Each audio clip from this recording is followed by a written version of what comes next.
سب سے پہلی حدیث امام ترمذی نے بیان فرمائی، عبداللہ ابن مسعود رضی اللہ تعالیٰ روایت کرتے ہیں، جناب محمد رسول اللہ صلی اللہ علیہ وسلم نے ارشاد فرمایا کہ جب تک تم نیکیوں کی دعوت دیتے رہو گے، برائیوں سے لوگوں کو روکتے رہو گے اور ظالم ظلم کرتا رہے، اس کے ہاتھ کو پکڑ کر اس ظلم سے روکو۔ اللہ کے نبی کی اس حدیث پر غور کریں کہ جب امر بالمعروف نہی عن المنکر ختم ہو جاتا ہے، اس میں کوتاہی ہوتی ہے، تو اللہ تعالیٰ دلوں کے اتحاد کو ختم کر دیتے ہیں، اختلاف پیدا کر دیتے ہیں، جس کی وجہ سے ایک ہی تنظیم میں دو لوگ مختلف جگہوں پر کھڑے ہو جاتے ہیں۔ یہ کسی جماعت اور کسی تنظیم کی طرف اشارہ نہیں، پورے ملک کا آپ محاسبہ کر لیجئے، تنظیموں کو پڑھ لیجئے، ٹوٹتے ہوئے، اختلاف میں لڑتے ہوئے، جھگڑتے ہوئے نظر آئیں گے۔ اللہ کے نبی علیہ السلام کے اس فرمان پر ہمیں توجہ دینے کی ضرورت ہے۔ اللہ کے نبی نے فرمایا عمل بالمعروف نہی عن المنکر، اچھائیوں کی دعوت، برائیوں سے روکنا، ظالم کو ظلم سے روکنا، یہ تینوں چیزیں ضروری ہیں۔ بعض طبقہ وہ ہے جو صرف اچھائیوں کی دعوت دیتا ہے، برائیوں سے روکنا اس کا ذہن اس طرف نہیں جاتا۔ اللہ کے نبی کا یہ فرمان بتلا رہا ہے کہ جس طرح اچھائیوں کو پھیلا رہے ہو، برائی سے روکنا بھی تمہارا کام ہے، ظالم کو ظلم سے روکنا بھی تمہارا کام ہے۔ یہ دلوں میں اختلاف پیدا ہوگا، لڑو گے، جھگڑو گے۔ اور دوسری بات اللہ کے نبی نے فرمائی وہ یہ ہے کہ تم پر لعنتیں بھیجی جائیں گی جیسے کہ اس سے پہلی قوموں پر لعنتیں بھیجی گئی۔ کیا مطلب ہے؟ لعنت کا مطلب اللہ کا عذاب اترے گا، جیسے کہ پچھلی قوموں پر اللہ کا عذاب اترا تھا۔ تو یہ پہلی حدیث جو مجھے اور آپ کو بتلاتی ہے کہ ظالم کو ظلم سے نہیں روکو گے، امر بالمعروف نہی عن المنکر نہیں کرو گے، تو اللہ تمہیں اختلاف میں ڈالے گا اور تم پر عذابات کی بارش ہوگی۔ آج میں اور آپ دیکھ رہے ہیں کہ ہمارا شہر بارش سے ڈوب رہا ہے، ہمارے شہر کے اطراف کے علاقے ڈوب رہے ہیں۔ اس کا کیا نقصان ہوا، کتنے گھر تباہ ہوئے، اس کی بات تو آگے آئے گی، لیکن اس میں غور کرنے کی بات یہ ہے کہ ہم کن چیزوں میں کوتاہی کر رہے ہیں۔ امام ترمذی نے ایک اور حدیث اپنی کتاب میں بیان فرمائی جو حضرت حذیفہ رضی اللہ تعالیٰ عنہ سے ہے۔ وہ روایت کرتے ہیں جناب محمد رسول اللہ صلی اللہ علیہ وسلم سے، کہتے ہیں خدا کی قسم، اللہ کی قسم اٹھا کر نبی فرما رہے ہیں، سوچو خدا کی قسم کون کھا رہا ہے اور اس قسم میں کتنی طاقت ہوگی۔ نبی کی قسم چھوٹی موٹی قسم نہیں ہوا کرتی، وہ انتہائی طاقتور قسم ہوا کرتی ہے۔ نبی قسم کھا کر کہہ رہے ہیں تم امر بالمعروف اور نہی عن المنکر کے فریضے کو لازمی پکڑو، اور اگر لازم نہیں پکڑو گے تو تمہارے اوپر اللہ عذابات نازل ہوگی۔ اس میں تو پوری وضاحت کے ساتھ بیان فرما دیا، اور آگے ایک جملہ فرماتے ہیں کہ تم دعائیں مانگو گے تو تمہاری دعائیں قبول نہیں کی جائیں گی۔ آج بڑے سے بڑی جماعتیں، تحریکیں، اللہ والے، اللہ کے نیک بندے اپنی اپنی جگہوں پر بیٹھ کر ساری امت کے لیے دعائیں مانگ رہے ہیں۔ کیوں دعا قبول نہیں ہوتی؟ حضرت علیہ الرحمہ فرماتے ہیں کہ کسی کا بیٹا ناراض ہو اور کوئی گناہ کر دے، بیٹا کو باپ دروازے سے دھکے مار کر نکال دیتا ہے، پھر باپ سے اس کا بھائی، اس کی ماں، اس کی بیوی، مختلف رشتہ دار کہتے ہیں کہ بچہ ہے، بیٹا ہے، معاف کر دو، تو باپ کہے گا کہ وہ خود معافی مانگنے کے لیے تیار نہیں، تو میں کہاں سے معافی مانگو؟ تو ہر کوئی فرماتے ہیں کہ گناہ تو سب کر رہے ہیں، اور جب دعا کا نمبر آتا ہے تو علماء کے پاس جاتے ہو کہ ہماری تجارت نہیں ہو رہی ہے، فلاں نہیں ہو رہا ہے، ہمارے گھر میں پریشانی ہے، دعا کر دیجیے۔ خود گناہ کر رہے ہو، نماز چھوڑ رہے ہو، نشے کی عادی ہو، جھوٹ بول رہے ہو، دھوکہ دے رہے ہو، جب باپ اپنے بیٹے کو معافی مانگنے تک وہ معاف کرنے کے لیے تیار نہیں، تو وہ سارے جہاں کا پالنہار ہے، تو گناہ کرنے والے کو ہاتھ اٹھا دے تو پھر وہ معاف نہ کرے تو کہنا ہے وہ معاف کرنے کے لیے تیار ہے۔ تو حدیث نے بیان فرمایا کہ نہی عن المنکر، امر بالمعروف کو، اس فریضے کو لازم پکڑو، ورنہ تمہاری دعائیں قبول نہیں ہو۔ آج امت نے اس فریضے کو چھوڑ دیا ہے، اس فریضے کو انتہائی پس پشت ڈال دیا ہے۔ ہم سب کی ذمہ داری ہے کہ عہد کریں، ارادہ کریں کہ اس فریضے کو پورا کرنے میں ہم اپنی محنت لگائیں گے، جدوجہد لگائیں گے۔ ایک تیسری حدیث امام ابو داؤد نے روایت کی، اور وہ روایت کرنے والی شخصیت جو حضور سے روایت کرتی ہے وہ سیدنا ابو بکر صدیق رضی اللہ تعالیٰ، جو انتہائی مقام اور مرتبے میں پہاڑوں جیسا عمل رکھتے تھے، اور جناب محمد رسول اللہ کے بعد اس دھرتی میں اگر کسی کی عظمت اور کسی کی عزت اور کسی کا مرتبہ و مقام ہے تو وہ سیدنا ابو بکر صدیق کا ہے رضی اللہ تعالیٰ۔ وہ روایت کرتے ہیں کہ جب تم معاشرے میں منکرات یعنی برائیاں عام ہوتے ہوئے دیکھو اور اسے روکنے کی کوشش نہ کرو، اور آگے فرماتے ہیں کہ ظالم کو ظلم کرتا ہوا دیکھو اور اس کا ہاتھ پکڑ کر اسے ظلم سے نہ روکو، قریب ہے کہ اللہ کا عذاب تم سب پر آ جائے، یعنی کوئی نہیں بچے گا، نیک برے سب اس میں جائیں گے، سب اس کی زد اور پکڑ میں آئیں گے، سب پر عذاب آئے گا۔ یہ اللہ کے نبی کا فرمان ہے۔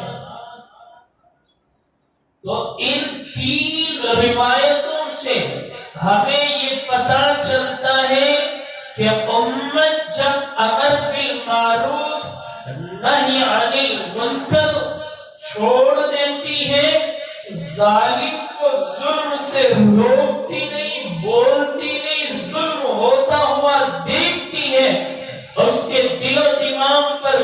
اثر نہیں پڑتا تو پھر بارش، زلزلے، طوفان، زمین کا پھٹنا، مست ہونا، دھسنا، یہ سارے عذابات تم اپنے نگاہوں سے دیکھو گے۔ آج مختلف طور و طریق پر امر بالمعروف اور نہی عن المنکر کا کام ہو رہا ہے۔ کسی ایک جماعت کو اس بات کے لیے طے کر لینا کہ فلاں جماعت ہی امر بالمعروف کر رہی ہے، یہ انتہائی غلط کام ہے۔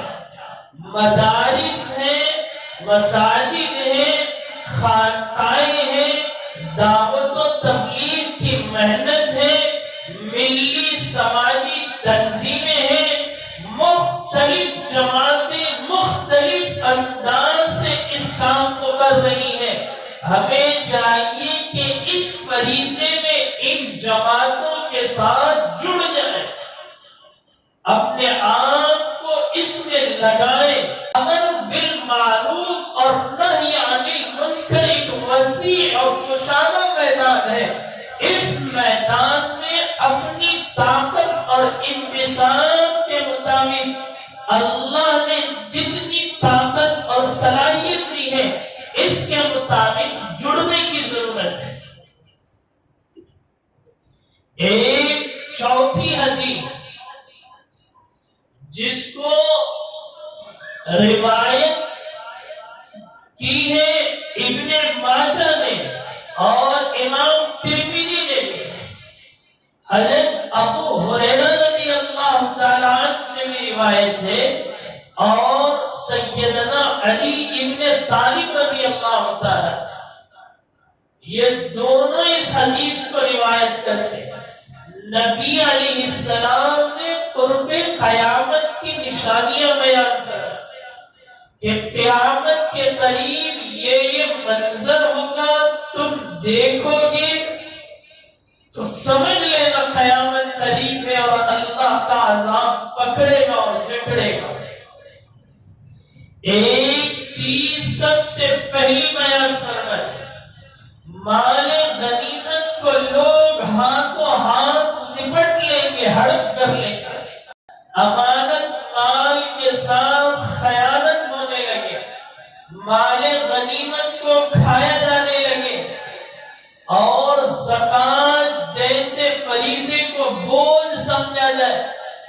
آج ملک میں زکوٰۃ کی ادائیگی ہو جائے تو سارا ملک کی غریبی، سارے ملک کی غریبی ختم ہو جائے۔ زکوٰۃ کوئی نہیں دیتا، زکوٰۃ کو لوگ بوجھ سمجھتے ہیں۔ یہ تیسری چیز۔ اور چوتھی چیز، اللہ کے نبی نے فرمایا تعلیم حاصل کرنے میں دینی مقصد کو پس پشت ڈال دیا جائے۔ کیا مطلب ہے؟ ہمارے بچے ہیں، ہماری بچیاں ہیں، تعلیم گاہیں ہیں، اسکول اور کالج ہیں، ان اسکول اور کالج میں ایڈمیشن کراتے وقت والدین یہ نہیں دیکھتے کہ اس میں میرے بچے کا دین کہاں تک محفوظ ہے۔ اچھی اچھی فیسیں دیتے ہیں، اچھے اچھے دیندار ہیں اور بڑی بڑی فیسیں لے کر پڑھاتے ہیں، لیکن دینی مقصد پس پشت، دینی مقصد کی کوئی فکر نہیں۔ میرا بچہ حال ہو جائے، تباہ ہو جائے، اس کی کوئی فکر نہیں۔ اسے اچھی ڈگری ملنا چاہیے، دنیاوی اعتبار سے وہ ترقی کے زینے پر ہونا چاہیے، دین اس کا کچھ بھی ہو جائے، بگڑ جائے یا ختم ہو جائے، ہمیں کوئی فکر نہیں۔ بتائیے 1400 سال پہلے جناب محمد رسول اللہ صلی اللہ علیہ وسلم نے یہ بات بتلائی، آج ہم تعلیم گاہوں کا انتخاب کرتے ہیں، علماء ہیں، دیندار ہیں، نیکوکار ہیں، وہ بھی یہ نہیں دیکھتے کہ میرا بچہ اس اسکول میں جا رہا ہے تو اس کی دین کے بارے میں اس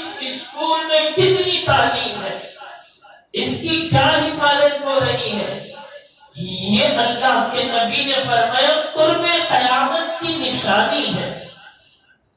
پھر آگے اللہ کے نبی فرماتے کہ قیامت کے قریب جب تم یہ دیکھو کہ بیٹا ماں کا نافرمان بن جائے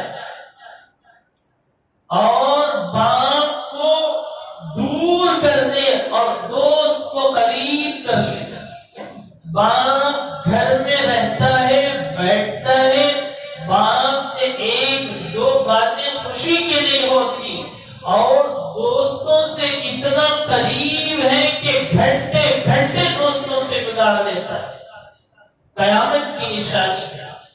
آگے اللہ کے نبی نے فرمایا کہ شوہر بیوی کے فرما بردار بن جائے۔ کتنی عجیب باتیں اور کتنے عجیب جملے ہیں، دل کانپتا ہے کہ جب یہ منظر ہم اپنے آنکھوں سے دیکھتے ہیں۔ آج کا مرد بیوی کا غلام بن چکا ہے، بیوی کہتی ہے اٹھ تو اٹھتا ہے، بیوی کہتی ہے بیٹھ تو بیٹھ جاتا ہے، بیوی کے بغیر کوئی گھر کا کام حرکت میں نہیں آتا۔ اللہ کے نبی نے فرمایا کہ جب بیوی کا غلام بن جائے، فرما بردار ہو جائے، تو قیامت کا انتظار کرو۔ آگے اللہ کے نبی نے فرمایا مسجدوں میں شور شرابہ ہونے لگے۔ علماء نے فرمایا کہ مسجدوں میں شور شرابہ یہ سمجھ میں آنے والی بات نہیں، لیکن آج موبائل آ کر اس نے سمجھا دیا کہ مسجدوں میں شور شرابہ کس طرح ہوا کرتا ہے۔ نماز ہوتی ہے، درمیانی نماز میں میوزک بجتی ہے، اللہ کے دربار میں حاضر ہے، شور شرابہ ہے۔ مسجدوں میں دنیا کی باتیں ہوا کرتی ہیں، یہ بھی شور شرابہ ہے۔ تو مسجدوں میں شور شرابہ ہو قرب قیامت کی نشانی۔ اور آگے اللہ کے نبی فرماتے ہیں کہ شراب اور گانے والی عورتیں اور جسم دکھانے والی عورتوں کا راج ہو، عام ہو جائے معاملہ، تو سمجھو قیامت قریب ہے۔ ایک ایک جملہ اس پر غور کریں، تشریح کرنے کے لیے وقت نہیں، لیکن ساری چیزیں مشاہدے میں ہیں، ہم اپنے آنکھوں سے کھلا ہوا دیکھ رہے ہیں۔ تو نبی کی صداقت، اس کی سچائی پر آج ہمیں یقین کیوں نہیں ہے؟ اس کی باتوں پر ہماری زندگی کیوں نہیں گزرتی؟ اس کے طریقوں پر ہماری زندگی کیوں نہیں گزرتی؟ قبیلے کا سردار جب فاسق ہو اور قوم کا لیڈر رذیل ترین آدمی ہو تو سمجھ جاؤ قیامت قریب ہے۔ آپ غور کر لیں، قوم قبیلے کے سرداروں کو اٹھائے، قوم کے لیڈروں کو اٹھائے، فسق و فجور اور اس کے علاوہ رذالت کی انتہا ان کی گھٹیوں میں پڑ چکی ہے۔ وہ اتنے خطرناک ہو چکے ہیں کہ وہ کسی کا کچھ نہیں دیکھتے، صرف ظلم ہی ظلم دیا جاتا ہے۔ گجرات میں جو ظلم ہوا، سپریم کورٹ نے یہ فیصلہ کیا ہے کہ اب اس فیصلے کو بند کر دیا جائے، عدالتوں میں نہ سنا جائے۔ بابری مسجد کے تعلق سے اور گجرات فسادات کے تعلق سے سپریم کورٹ نے ابھی اس ہفتے فیصلہ دیا ہے کہ پورے ملک کی کورٹوں میں ان دو معاملوں پر سماعت نہیں ہوگی۔ تو سوچئے کہ ظلم کس قدر ہے، قوم کا لیڈر کتنا رذیل اور کتنا سخت ترین انسان ہے کہ جن کے ساتھ ظلم ہوا ہے۔ بلقیس بانو جیسی خاتون، میں نے اس سے پہلے بھی کہا، جس کے 11 گھر کے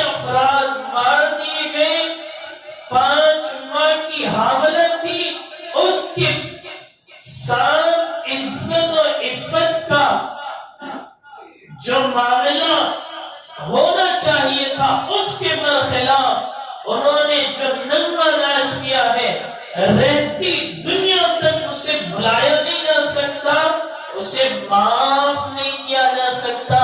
آج جس کوٹ سے ہمیں امیدیں تھی، اس کوٹ نے بھی یہ کہہ دیا کہ انصاف اس ملک میں ختم ہو چکا ہے۔ تو قوم کے رزیل ترین آدمی تمہارے لیڈر ہو، قیامت کا انتظار کرو۔ اتنی نشانیاں بیان کرنے کے بعد نیچے اللہ کے نبی فرماتے ہیں جب تم یہ دیکھو تو پھر زلزلے، چہروں کا مست ہونا، طوفان کا برسنا، آسمان کا پھٹنا، بارشوں کا آنا، سیلاب کا گھروں میں داخل ہونا، ان سب چیزوں کا انتظار کرو۔ شروع میں جو لوگ نہیں آئے تھے ابھی آئے ہیں، بات سمجھنا ان کے لیے مشکل ہو جاتا ہے، اس لیے وقت زیادہ لگتا ہے۔ جمعہ کے موقع پر تھوڑا جلدی آ جایا کرو تاکہ شروع سے جو بات چلتی ہے سمجھنے میں آسانی۔ میں نے کہا کہ اللہ کا عذاب اور سیلاب اور بارشیں اور زلزلے کیوں آتے ہیں؟ اللہ کے نبی نے احادیث کا ایک ذخیرہ بیان کیا، شروع سے میں بیان کرتے آ رہا ہوں کہ امر بالمعروف نہی عن المنکر کو چھوڑو گے، ظالم کو ظلم سے نہیں روکو گے، اور پھر یہ جو تفصیل میں نے ماں باپ کے نافرمان ہو جاؤ گے، بیوی کے فرما بردار ہو جاؤ گے، زکات کو بوجھ سمجھو گے، مسجدوں میں شور شرابہ ہوگا، تمہارے قوم کا لیڈر رذیل ترین آدمی ہوگا، تو پھر سیلاب ہوگا، بارش ہوگی، اللہ کے عذابات اتریں گے۔ ایسے موقع پر کیا کرنا چاہیے؟ زلزلے کیوں آتے ہیں؟ کون لاتا ہے؟ دونوں چیزیں آ گئی، زلزلے لانے والا دینے والا اللہ رب العزت ہے۔ کیوں لاتے ہیں؟ تمہارے کرتوتوں کی وجہ سے لاتے ہیں۔ اب ان کرتوتوں سے بچو گے، رجوع اللہ کرو گے، اپنے دل کو اللہ کی طرف متوجہ کرو گے، تو پھر دیکھو یہ عذابات ہٹتے ہوئے نظر آئے۔ ابھی ہم لوگ اسی ہفتے شیخ محترم مفتی شعیب اللہ خان صاحب جو ہماری اس صوبے کی بڑی شخصیت ہے، ان سے ملنے کے لیے گئے تھے۔ حضرت نے فرمایا کہ اتنا سیلاب اور اتنی بارشیں اور اتنی تباہیاں مچ رہی ہیں، لیکن پھر بھی عوام میں، علماء میں، نیکوکاروں میں رجوع اللہ پر شوق پیدا نہیں ہو رہا۔ لوگ مسجدوں کی طرف نہیں آ رہے ہیں، نمازیوں میں اضافہ نہیں ہو رہا ہے۔ اتنا سب کچھ ہونے کے باوجود کیا وجہ ہے کہ لوگ اپنے بیوی بچوں میں، اپنی گھریلو زندگی میں مست ہیں اور اللہ کے ان عذابات کو سمجھنے کے لیے تیار ہیں؟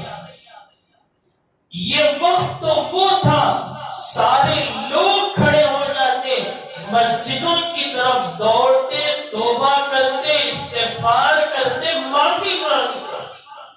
کوئی معافی مانگنے کے لیے تیار نہیں، کوئی توبہ کرنے کے لیے تیار نہیں۔ اس لیے سب سے پہلا عمل توبہ کا ہے کہ ہم توبہ کے لیے تیار ہو جائیں۔ آج سے ارادہ کر لیں، توبہ کے لیے ہاتھ اٹھنے کی ضرورت نہیں، زبان سے جملے نکلیں گے، اللہ اس کی لاج رکھ کر آپ کی دعاؤں کو قبول فرمائے۔